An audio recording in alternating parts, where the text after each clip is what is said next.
We hope they'll be sweet. That apple tree came because I planted a seed. My action was the planting of the seed.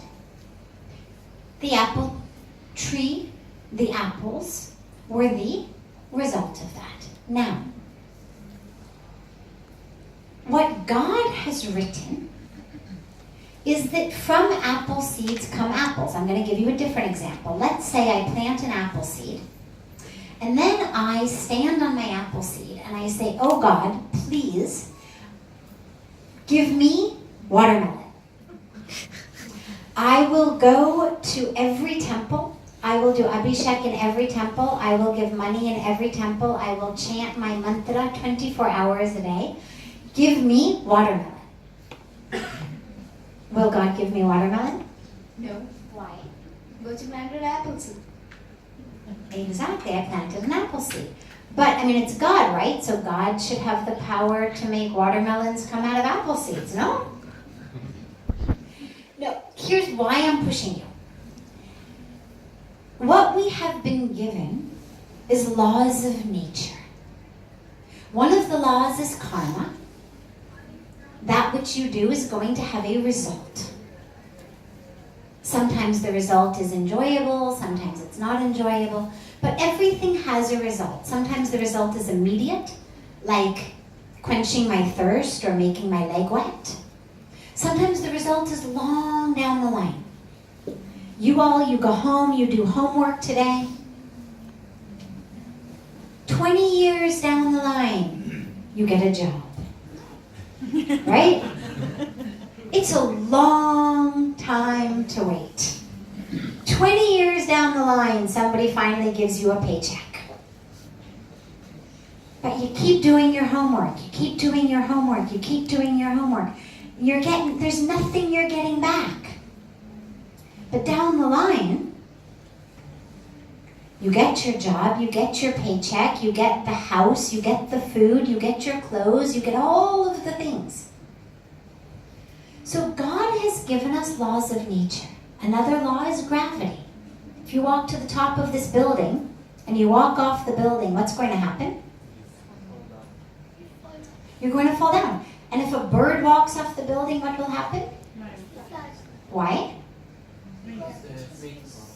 It has wings, right? So birds fly, people don't fly. Even good people, even people who pray to God, please God, let me fly. Never happens. Because they don't have wings, exactly. So these are the laws that God has given us. God has made people. God has made birds with wings. God has made fish who swim in the ocean. We can't swim in the ocean as long as the fish can swim because we have lungs. Fish has gills. So that's all God has given us, this beautiful creation. And we have our karma, which gives us the result. We also, there's another piece, we also have what we consider our destiny, or our bhagya, or our kismet. There's different words that we use. And it's slightly different. It overlaps, but it's slightly different than karma, because karma is going to be simply the result, whereas destiny is a little bit different. Two people do homework. You both sit down, you both do your homework. Tomorrow there's an exam, someone gets an A, someone fails. You put in the same action, but you got two different results. Or similarly, you walk off a building, a bird walks off a building. You fall, the bird flies. Karma was the same. You both jumped off the building. But you've broken your leg and the bird has gone to the tree.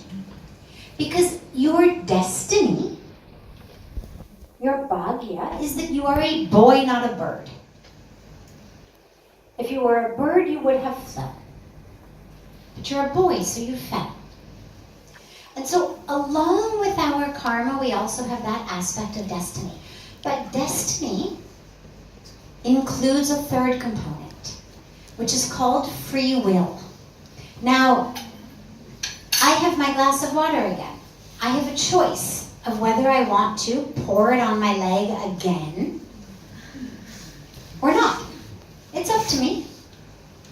I did it once, I could do it again, I might not do it. I get to choose, right? So, free will tells us you get to make a decision. It is your choice. Jump off the building or don't jump off the building. What happens once you jump off is not in your hands. It is your choice, plant the seed or don't plant the seed. What happens after you plant it is out of your hands. That's in God's hands. Is it going to be an apple tree? Is it going to be a watermelon? That's in God's hands.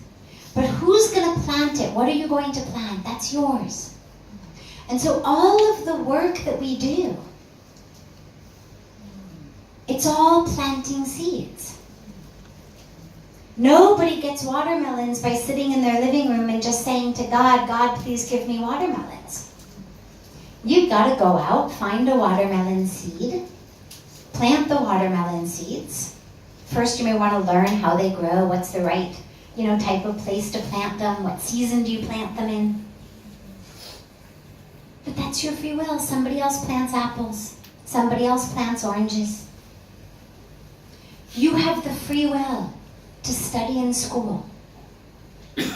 Your bhagya, your destiny was you've been born into these families that are such wonderful families that have put you into this beautiful school, that have given you such great teachers, that bring you to places like Rishikesh, that make you sit in Satsang.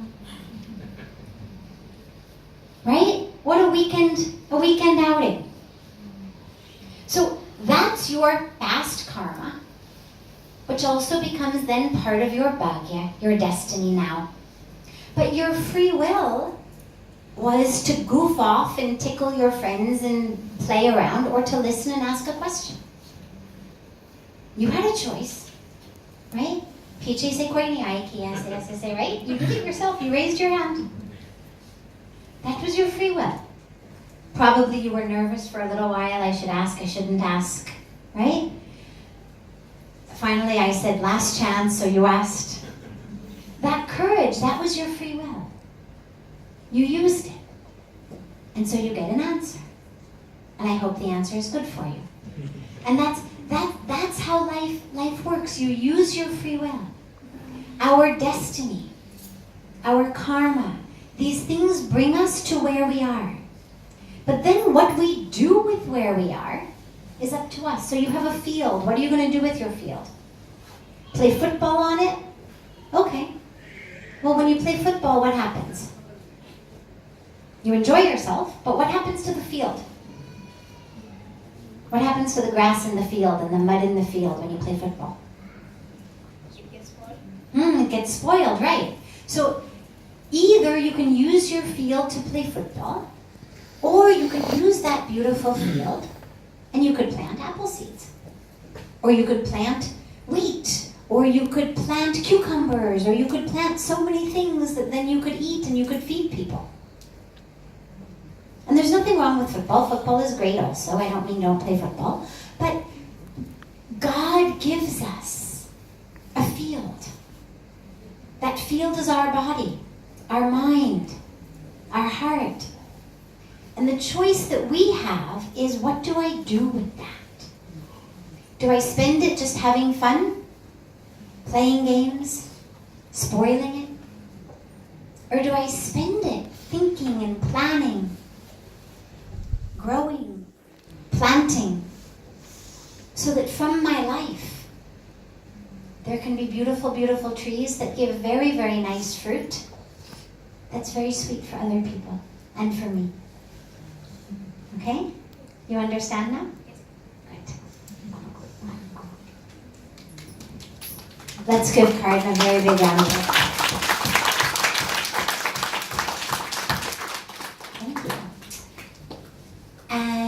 Lastly, before we conclude tonight, we have a little bit of a special occasion, a sad special special occasion, which is that our beloved Elise, who has been here doing beautiful, beautiful seva for the last few years, living with us here at Parmarth, is going back to London. And we love her and we wish her so, so, so much love and all beautiful things. And so we have some sweets. Indu, will you just go find where the sweets are? So we're gonna have sweets in honor of Elise, not in honor of her going, but in honor of her as a being. And we hope that she comes back very, very, very, very soon. Can we give her all a very big round of applause also?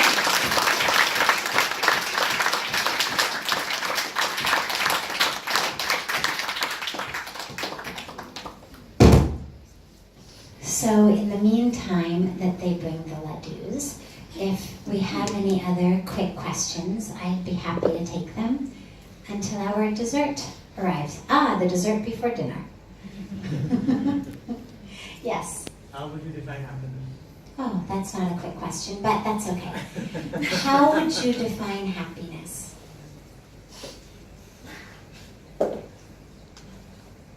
As a state of being rather than a fleeting emotion. The mistake that we make, come on, bring them. The mistake that we make, actually, you know what? Larry, let's do one thing. Put them here. Okay. Yeah, put them here. Thank you. Thank you. We'll actually let Elise hand them out. The mistake that most of us make is that we think happiness is something we can attain and get. And so we think of it as something that comes and goes.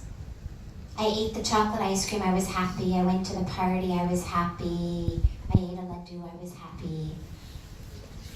But the problem with that is when the laddu's over or the party's over, we're no longer happy. Happiness is a state. It's a state that comes from deep within us of being one with the world, being right in the world. Doesn't mean, interestingly, it doesn't mean that you never get sad. It doesn't mean that bad things don't happen. But it means that there's an underlying joy of your life that's a state of being. And again, yeah, things happen. You may get sad. Loved one may die. Something may happen. But that becomes the temporary blip. And you return to the state of happiness. Most of us are living in a state of sort of sub-happiness or subnormal. We're below baseline. So if this is baseline and happiness is here and sadness is here, if happiness is above the baseline and sadness is below the baseline, most of us sadly are living a little bit just below baseline. We're not miserable all the time, but we're just below baseline. And so we're constantly looking for things to push us up and over. And the problem with that is we get it, it spikes, and then we drop. And much like blood sugar, you drop lower even than you began.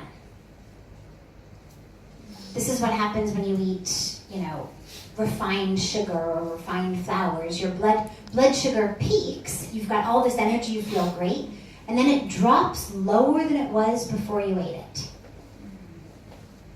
This is why on a physical level we say, eat complex carbohydrates, eat things that are going to give you energy at a stable level. Well, the same is true in life. Happiness as a state is that just above baseline. It's not the ecstatic, it's not the, oh my God, this is the best party in the world. It's just above baseline.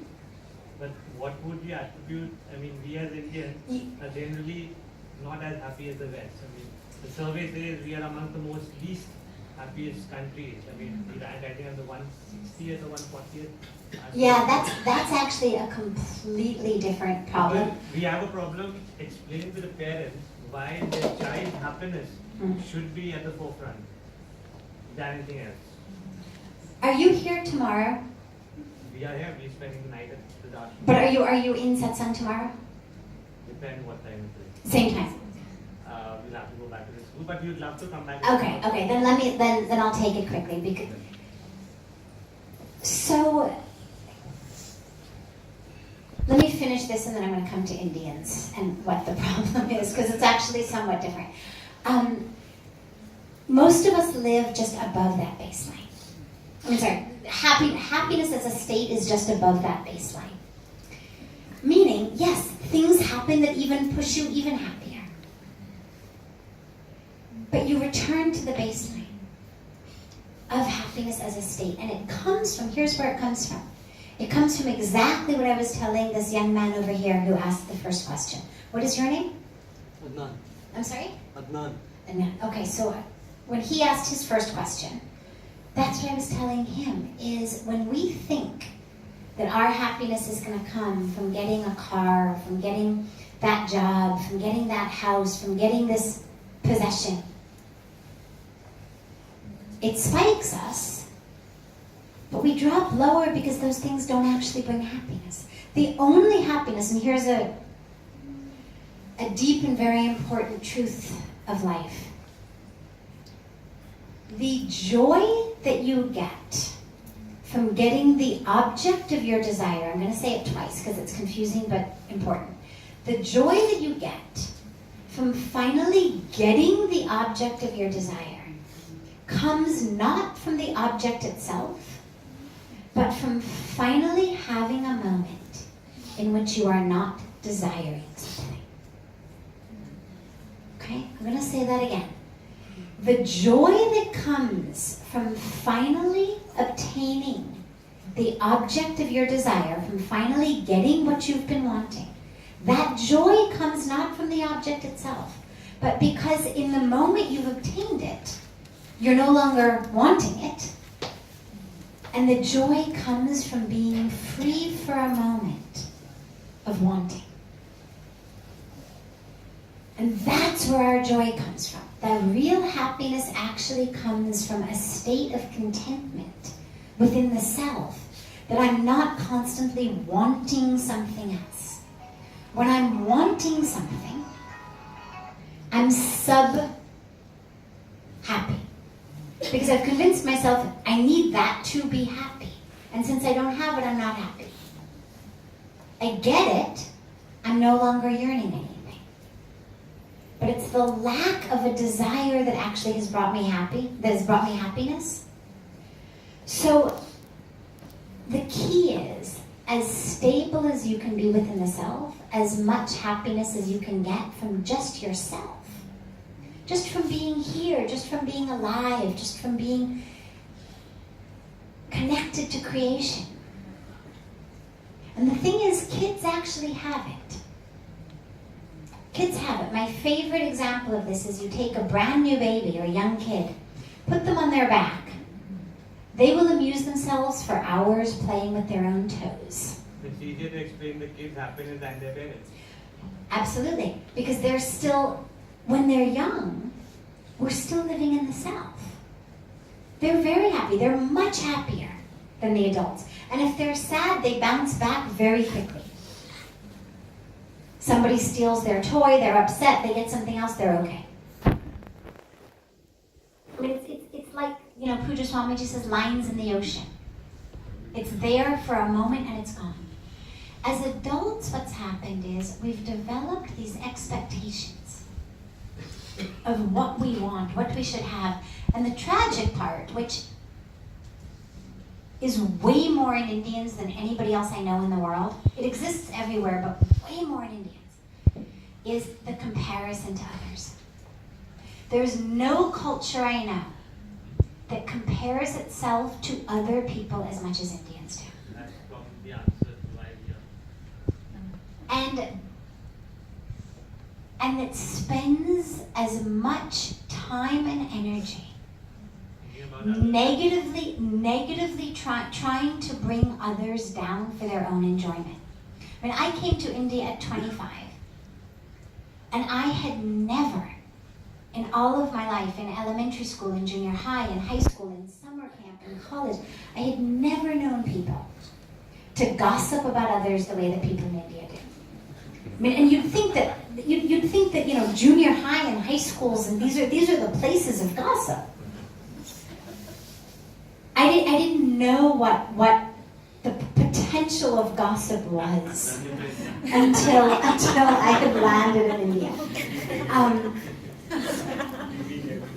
And I mention this not as a criticism, but I mention it because you've asked about why are we so unhappy.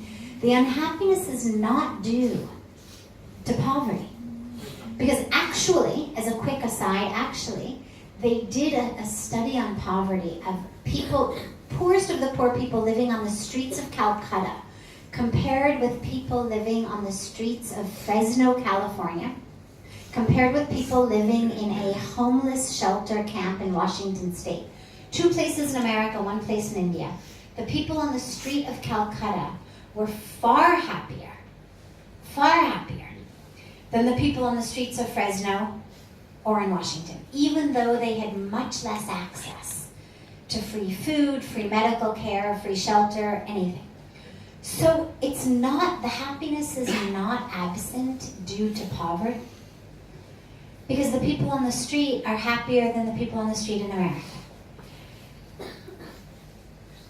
The lack of happiness is due to this incredible negativity, this incredible, constant sort of societally agreed upon judgment of others. That when we get together, what we're going to do is talk about others. That we're going to wish harm to others in the weirdest sort of way. Not even due to any benefit of our own, but just taki wo aage jala na badhe. And that's something that is, from my experience, unique here, or much more so here than anywhere else. And many people talk about how India is going to be, the next superpower. And it may be business-wise, it may be financially, it may be technologically, but India actually has the potential to be the spiritual superpower of the world. We've got so much more to offer the world than technology and science. We've got the power really to touch and to transform and to change the world here. Because these truths, this culture, that is bringing people from the West here to soak up this culture, this wisdom, this spirituality. This is the answer to everything that ails the world, literally.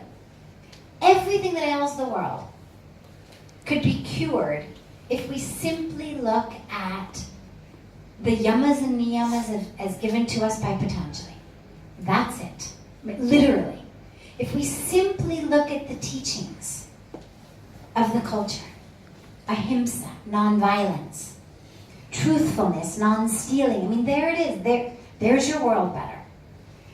There's poverty, there's war, there's environmental devastation. It's all there. So India's got an incredible power, and if they just could just stop the negativity, stop the nonsense, stop the comparison and competition, stop judging and condemning and trying to bring other people down, the amount of free time and energy that they would free up to actually give the world what the world needs is phenomenal. I understand. Yeah. I hope others understand. So I'm going to ask Elise to come forward and to take the boxes of laddus and to hand them out. But actually, before she does, we're going to give her a send away special Jai Gangesho.